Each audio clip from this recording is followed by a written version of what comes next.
uria warwagirira giturwa gya utongoria Peter Kenneth na kambuni ciake ithatu iria nicio akamwe na bengi oro undu umwe na andu angi aigana ona ni makoretwo mari na ngucanio na muoi wa mbia cia igoti niwe Kenya Revenue Authority.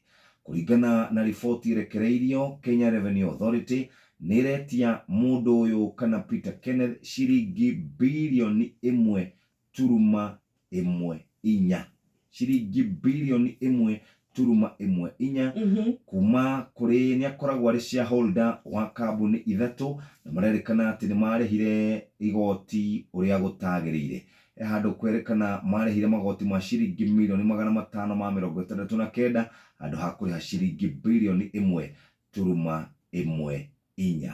Hena bengi igwitwo Mayfair CIB Bank merikanaga ati ni magirire kuriha ciringi milioni 419.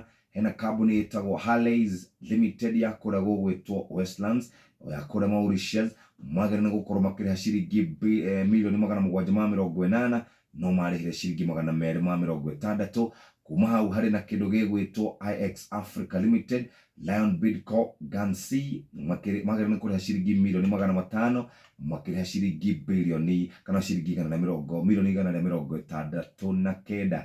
Besha ira marihire ni ciringi milioni 569 no magirire gukorwo makiriha 1.14 billion Kenya shillings. KRA breda itherwo muthikiriria reke tukunegereria besha ciringi nuthu milioni kuria kwa Mpesa Maisha namba ni 727272 uinuke na kimanjika kiu.